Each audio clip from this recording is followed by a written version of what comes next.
Good morning and welcome to the First Parish Church of Stowe and Acton, a welcoming and spiritual community. My name is Lindsay Lapointe. I serve on the worship committee and as the chair of the religious education committee.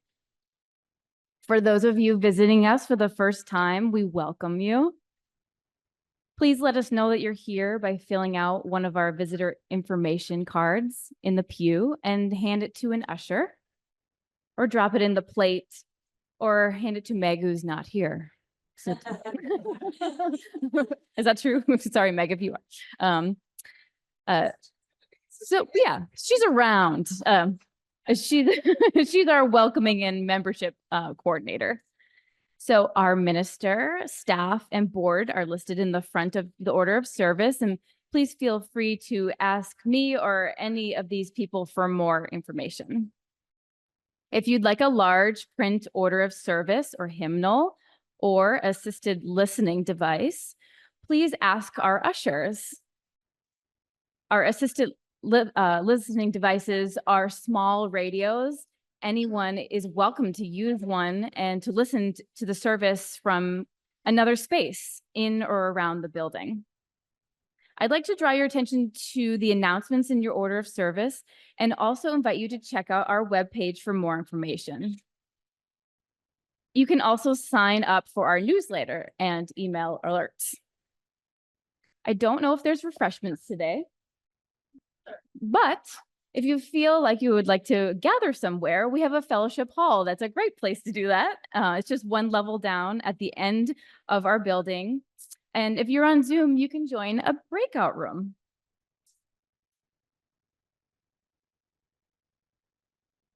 So as we begin, we would like to acknowledge that we are on the unceded territories of the Massachusetts, Nipmuc, Pawtucket, and Wampanoag peoples, as well as honor and recognize the Black and African people who paid and forced Black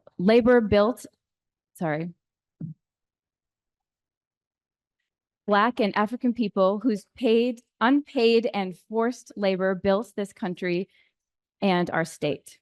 We celebrate and work in solidarity with Black, Indigenous, and people of colors organizations, leading the movement for our collective liberation in line with our UU values. During the summer service, it's led by community members, but today it's led by our minister. Next week's service is led by our Director of Religious Education, Rayla Baldwin-Madsen. A full list is included in your order of service. And now, let us come together for a time of community, worship, and music.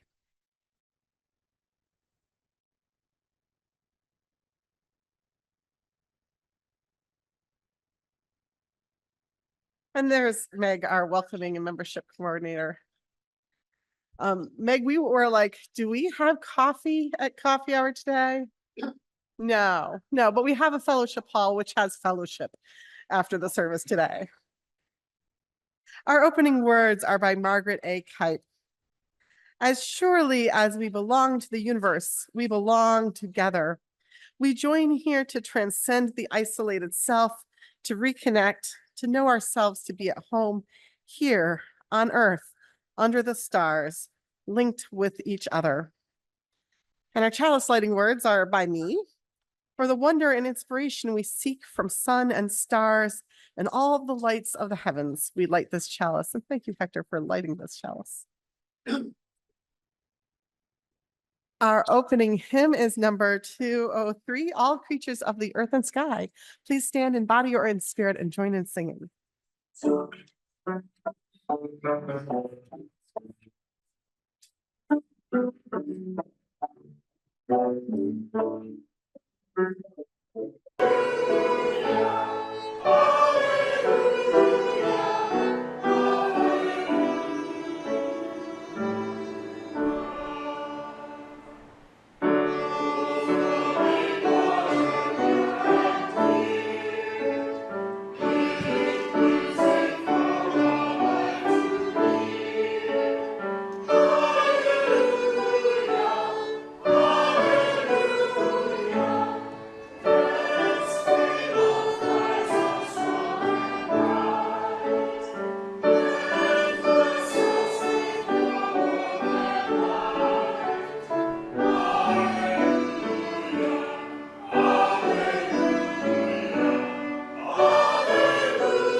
And please join in our covenant and affirmation. Words are listed in your order of service. Love is the spirit of this church, and service its law. This is our great covenant, to dwell together in peace, to seek the truth in love, and to help one another.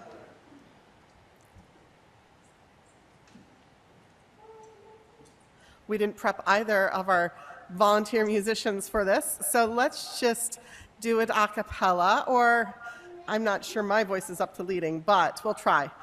From all that dwell below the skies, let words of love and peace arise.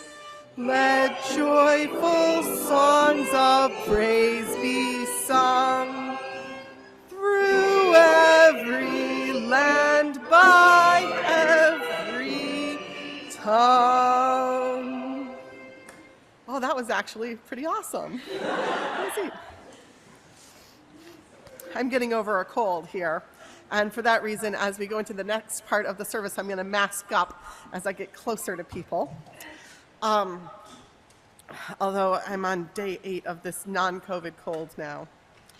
We're doing a very special event this morning, which is a child dedication. We haven't had one in the church for a few years, so let me do a little reminding of you all of what it's all about. And to say, too, our Director of Religious Education, Rayla Baldwin-Matson, was looking really forward to being part of this ceremony today, but unfortunately, Rayla is a really popular person.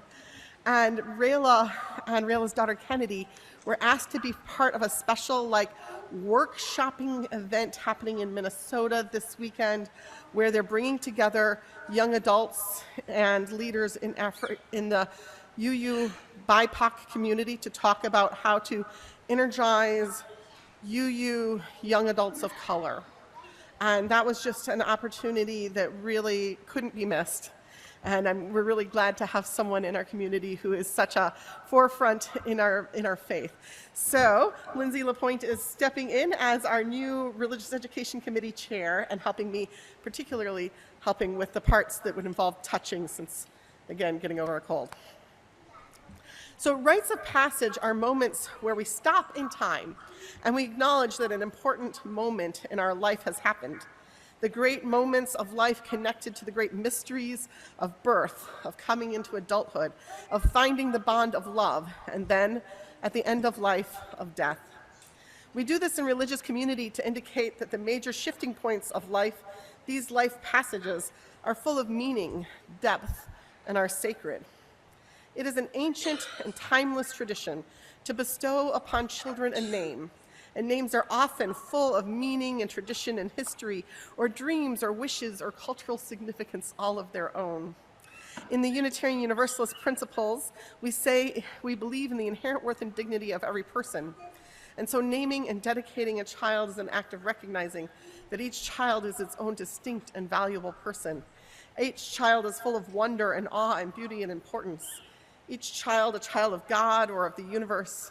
Each child holy and precious, made of stardust.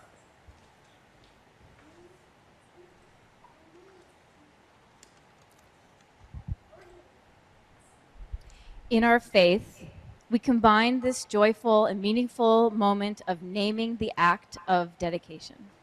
The dedication is the act of pledging commitment to raising of a child by parents, and sometimes godparents or grandparents or other extended family, but also in our gathered community. So we do this in the act of public declaration. We welcome these new little people into the beloved community, pledging to them our love and support throughout their growing years, for as long as they are here with us. We have 2 readings to share with you this morning. The first is excerpts from The Village in Glorious Angels by Walter Dean Myers. Let us celebrate the children. Let us spin mysteries for their minds and wonders for their hearts. Let us bring love and sing love and ring garlands of love around them. Let us make holidays and days of praise and words that raise them to the heavens. Let us celebrate each child as best most adored, most surely blessed. Let us turn them to the moon and stars and name them glorious and wonderful, wonderful and forever glorious. Let us hear the questions in their tears, and let us hear them with our hearts. In the beginning, let us celebrate the children and bring them peace. Then let us speak love to them and love again in every waking breath. Let us celebrate the children. Our second reading is by Bob Kaufman. We wish for you a storm or two, that you may enjoy the calm. We wish for you tranquility in time of trial.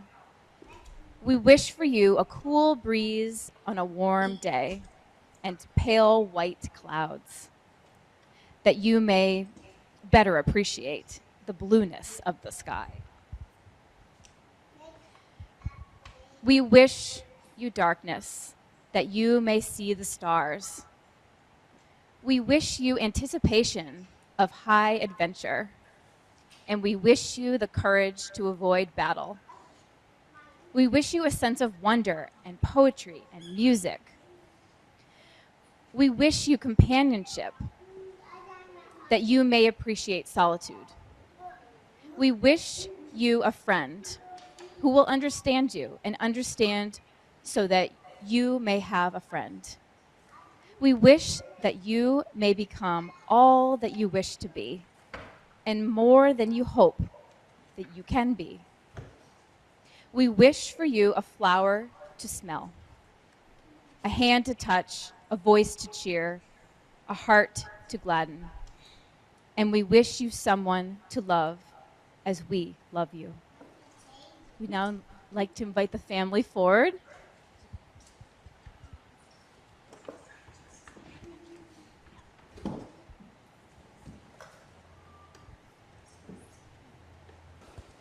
It takes a village to raise a child, but more importantly, a child dedication happens in religious community, where we, the whole gathered community, are dedicating these children by dedicating ourselves and our community to the raising of these children.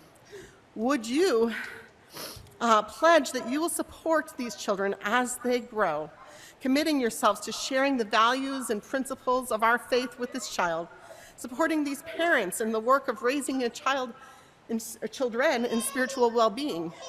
Will you pledge to work with these children and this family to create a world of hope, of love, of peace, and also joy, a world where our spirits rejoice in each child, each person is affirmed for who they are and embraced with all their wholeness? If so, children and adults, would you now please say, "We will," with great rejoicing?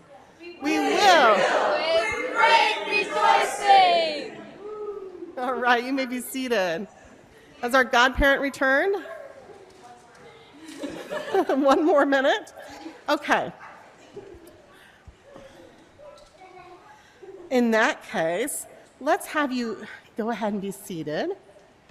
And we're going to take a little moment for our joys and sorrows today. We're just going to rearrange a little because, you know, ritual is flexible.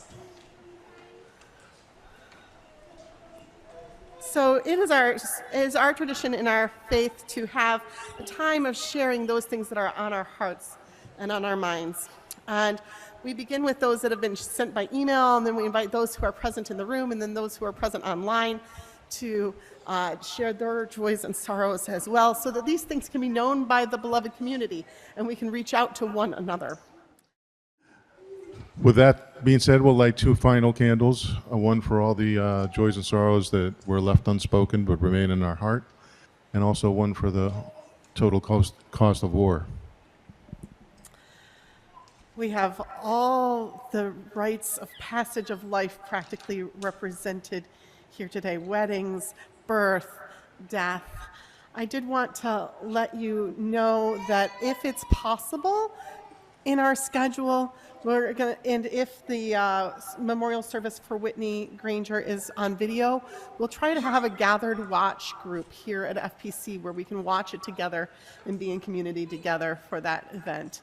And Lindsay, I'll let you know that I've often thought about doing a little training for people doing their first wedding ceremony. If you'd be interested, let me know. Our words for prayer or meditation come from Stacy Elza, titled An Elemental Blessing. May your kindness abound like hydrogen, which fuels every star as the most plentiful element in the universe. May your generosity refresh like oxygen, which burns in every candle flame, falls in every raindrop, and is exhaled in the great slow sigh of every forest. May your love endure like bismuth, which could radiate energy for 20 billion years and only be half depleted, but whose iridescent crystals are safe to hold. And may your strength persist like carbon, which has enabled all life our solar system knows, has known, or will ever know. From diplodocuses to dandelions, from blue-green algae to blue whales, and from the katydids that cling to branches and chirp through the night to the kale that clings to life aboard the International Space Station and hurtles through the silent, endless night of outer space. May it be so. And now we're going to return back to finishing our child dedication. Will the godparents please rise and the family come forward? May the blessing of the light be with you all always, light within and light without. May the sun shine upon you and warm your heart until it glows like great fire, so that others may feel the warmth from it. And may your eyes, the light of your eyes, shine like two candles in a window at night, bidding the wanderer to come in out of the dark and cold. And Tyler and Cassidy, may the blessings of the great rain wash you clean and fair, and may the storms always leave you stronger and more beautiful. And when the rains are over, may there be clear pools of water made beautiful by the radiance and brilliance of your light, as when a star shines beautiful in the night, pointing the way for all of us. These are words from an ancient Irish prayer adapted. And now, folks, let's sing Spirit of Life, number 123 in your gray hymnals, Rise in Body or Spirit.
Our reading today comes from Carl Sagan's book, The Varieties of Scientific Experience.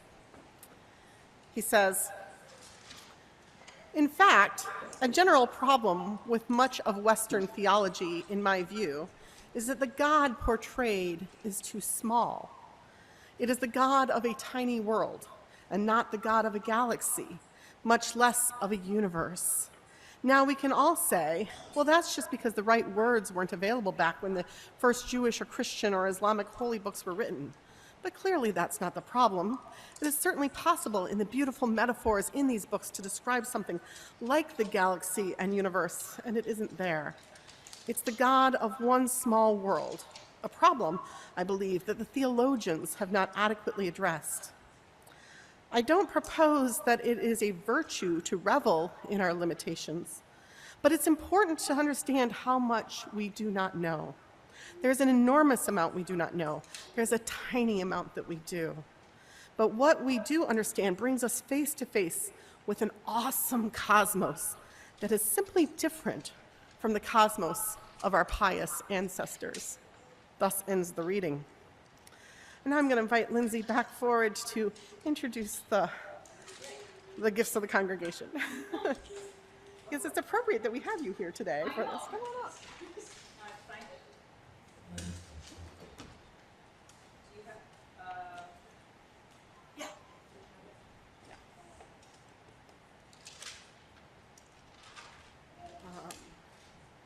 Here's who it is. Okay.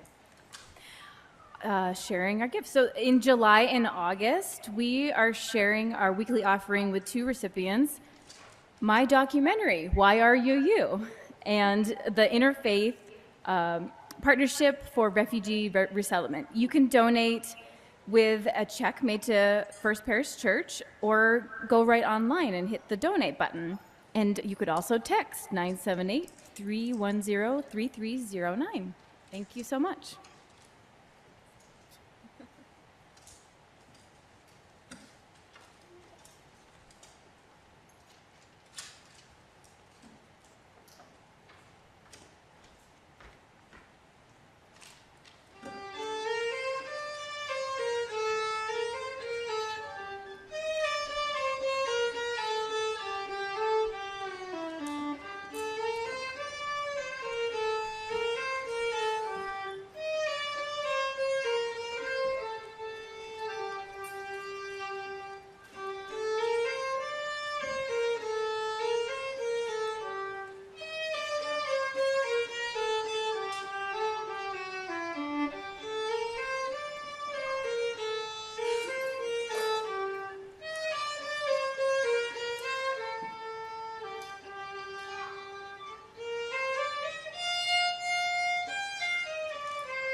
Good morning again. I haven't been here since we got this new microphone, and it's really cool. I'm excited to see that it's a Shure brand, which means that when I picked a Shure one for my home microphone for my laptop, I got the right company. Because the person who bought this knows a lot more about things than I do. It's part of our increasing ability to be more accessible here at First Parish Church. Our previous microphone was an older one, and microphones were originally calibrated for the male voice. And so it didn't pick up quite as much of a range of voices, as I understand it, as this one will. And the other thing is we're going to be able to unplug it and plug it in easier so that we can take this pulpit block off for people who are of lower stature than me. Because this is actually kind of high. I'm lucky to be, while I am shrinking, an average height for a female body. This year, I decided to take advice from a colleague and make it a tradition that in the summer when I preach, I'll do a sermon rerun, take a favorite sermon and preach it again. After all, it is a shame that the good ones are once and done. So one of my favorite sermons, and one that I got a lot of positive comments about, was one that I gave back in the very beginning when I got here. I think I gave this in the fall of 2018, based on the theology, or rather maybe the cosmology, of Carl Sagan. Carl Sagan was an author and scientist, an astrophysicist, an author of the book Contact, and the movie starring Jodie Foster that was based on, as well as of Cosmos, the television series. I find him not to be just a scientist, but really a theologian, if you take the word theology more broadly, which I do. When I read Carl Sagan's words that I shared with you in our reading, I thought, yes, that's it. That's the problem with religion today, with biblical literalism, with fundamentalism, with those who cling to the Bible as divinely inspired and the one and only Word of God, and as of literally true every bit. They are clinging to an earth-centered theology in a time when the whole universe is unfolding before us. Remember how Galileo was tried and convicted of heresy for saying the sun was at the center of the universe? Well, theology eventually caught up with that concept and put the sun at the center. And ever since, we've had this theological view of this one God up in heaven, essentially the sun, looking down on this one planet and watching us. But our theology stopped at our solar system and didn't embrace the larger galaxy, or the galaxies upon galaxies upon galaxies, each spinning in the infinite universe. We've kept God too small. Sagan writes, by the time of Copernicus, a serious objection to a geocentric universe was a theological offense. And you can see why. Because if Copernicus were right, then the Earth would be demoted, no longer the Earth, but the world, but just a world, an Earth, one of many. And then came the still more unsettling possibility, the idea that the stars were distant suns, and that they also had planets going around them, and that after all, you can see thousands of stars with the naked eye. Suddenly, the Earth is not only central to this solar system, but no longer central to any solar system. And then there was the hope that, well, at least maybe our galaxy was the center of all other galaxies, all those many billions of other galaxies. But modern views have it that there is no such thing as a center to the universe. So those who wished for some central cosmic purpose for us, or at least our world, or at least our solar system, or at least our galaxy, have been disappointed, progressively disappointed. Think about it. How, in the light of these billions upon billions upon billions of stars, does the idea of God who sends one sun to one earth, and only through faith in him do you get to heaven? How does that theology make any sense? Our biblical literalism is founded upon the idea that human beings are somehow special, more special than the animals and set apart from them, given dominion over them, special and important, made in the image of God. But what we know of space is the opposite. My colleague, the Reverend Don Cooley, writes, the Copernican principle, also called the principle of mediocrity, tells us that our planet does not occupy a special position or status in the universe. It is apparently a typical planet, around a typical star, in a typical galaxy. She continues, if this is the case, we assume that we are about average as far as galaxies go. One can make the case that there are 50 billion planets, multiplied by 80 billion galaxies, or 4 sextillion planets in the observable universe, approximately 40 quintillion in a habitable zone. And then to that I add, our earthbound theology tells us that this earth is the only earth that Jesus came to, the only one with humans, the only one with beings made in God's image. Impossible. By way of analogy, consider this story from Daniel Quinn's Ishmael, an adventure of the mind and spirit, in which an anthropologist is interviewing a creature he finds on the shore, a creature that looks like a jellyfish. He says, He greeted the creature politely and was greeted in kind, and soon the two of them were good friends. The anthropologist explained as well as he could that he was a student of lifestyles and customs, and begged his new friend for information of this sort, which was readily forthcoming. And now, he said at last, I'd like to get on tape in your own words some of the stories you tell yourselves. Stories? The other asked. You know, like your creation myth if you have one. Certainly we have an account of creation, the other snapped, but it is definitely not a myth. Oh, certainly not, the anthropologist said, remembering his training at last. I'll be terribly grateful if you share it with me. So at last the creature began its story. The universe, it said, was born a long, long time ago, perhaps 10 or 15 billion years ago. Our own solar system, this star, this planet, and all the others seem to have come into being some 2 or 3 billion years ago. For a long time, nothing whatever lived here. But then, after a billion years or so, life appeared. For many millions of centuries, the life of the world was merely microorganisms floating helplessly in a chemical broth. But little by little, more complex forms appeared, single-celled creatures, slimes, algae, polyps, and so on. But finally, the creature said, turning quite pink with pride as he came to the climax of his story, finally, jellyfish appeared. The Reverend Cooley says of this, the point, expressed a few pages later, is that in the creation stories most often told by humankind, we are the pinnacle of creation.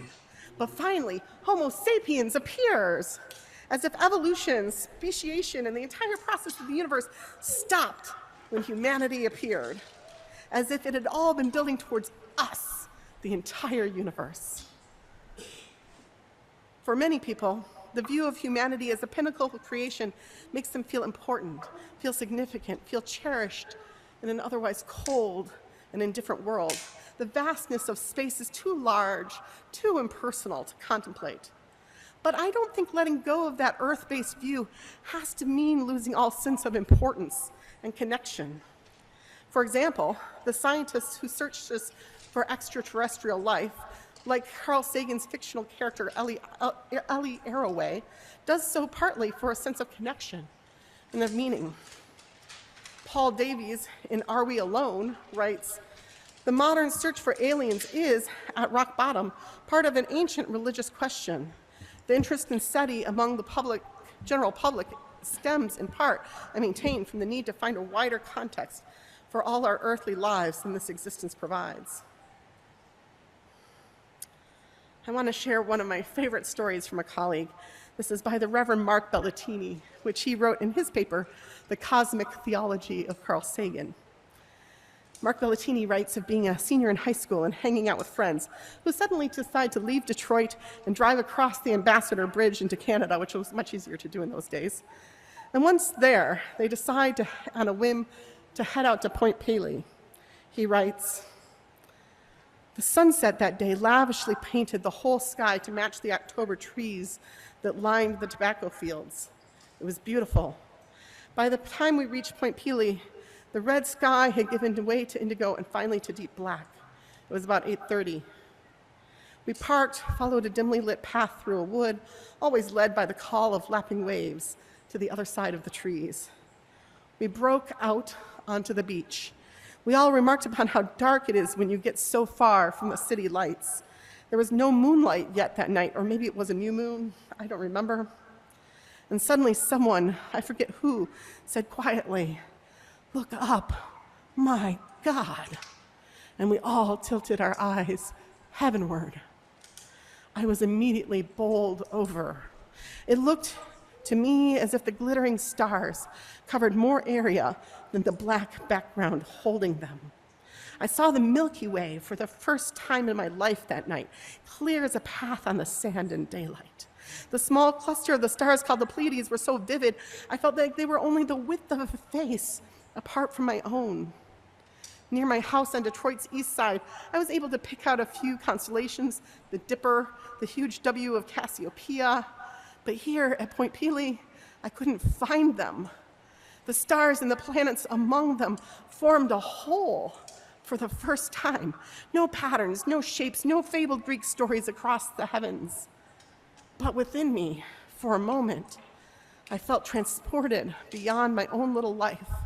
I felt I understood my whole being, in my whole being, that I was on a small planet on the edge of things, suspended over an infinite abyss of both beauty and coldness. I suddenly felt as if my skin was no longer a boundary between my inside and my outside. And I realized that the stars, the abyss, the small rocky planet I was standing on, my friends next to me, the waters of the lake, the sand on the beach, made up one indivisible reality, one awesomeness that transcended my capacity to speak of it, but which called forth my deepest wonder, respect, honor, and gratitude for everything around me. Mark's story illustrates for me the essence of Sagan's theology, that as Mark puts it, we find ourselves between two poles. We are precious, we are insignificant. People are often quick to see how the vastness of time and space shows how insignificant we are. And indeed, that insignificance is awesome and terrifying. This is the easiest thing to see about space. But in the vastness and the emptiness, it makes the hunger for a personal God much more visceral. But Sagan saw within that science and space the other pole as well. He was often known for talking about how we are made of stardust in every atom. He said the nitrogen in our DNA, the calcium in our teeth, the iron in our blood, the carbon in our apple pies were made from the interiors of collapsing stars. We are stardust. In his book and movie Contact, his astronaut Eleanor Arroway, is sent to space to make the first contact with aliens. And when she meets them, one tells her, "You are an interesting species, an interesting mix. You're capable of such beautiful dreams, such horrible nightmares. You feel so lost, so cut off, so alone. Only you're not. See, in all our searching, the only thing we found that makes the emptiness bearable is each other." Sagan's narrator says of Ellie in Cosmos, "She has studied the universe all her life, but had overlooked its central message. For small creatures such as we,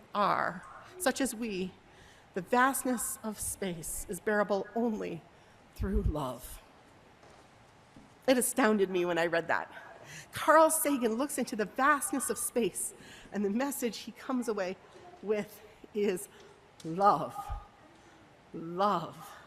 Yes, amazingly, that's his answer. While he'll cite all those numbers that make us feel so very, very small here on our tiny planet, hurtling through space, the message of his book and the movie Contact is all about the intimacy of the universe. When Ellie Arroway goes into space, she meets an alien who takes the form of her father, plucked from her memory, so that she will feel comforted and not alone, loved, insignificant, and precious. Love and awe and humility and hope. This is the message of the cosmos to us. This is the religious meaning we can get from a space-based rather than an earth-based theology. Awe and humility and love and hope. We are insignificant and precious indeed. We are star stuff. Amen. Our closing hymn is one of our favorites, number 1064, Blue Boat Home, talking about whirling through the cosmos of space, but with our ship's companions, all we kindred pilgrim souls. Please rise in body and spirit and join in singing.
Our closing words are by Eileen Fisher from her book, I Stood Upon a Mountain. An egg, a word, a world on fire, an explosion, there are many answers. Yet when I stand upon a mountain, or walk upon a seashore, or look into the face of the desert, or climb a hilltop at night, I am still filled with a wonder that needs no answer at all. Please join in our closing song. Peace be with you till we meet again. As life lays its task before you, keep close banner floating o'er you. Peace be with you till we meet again. And thank you to our volunteer musicians for this Sunday. And please sit and enjoy the postlude by Cheryl.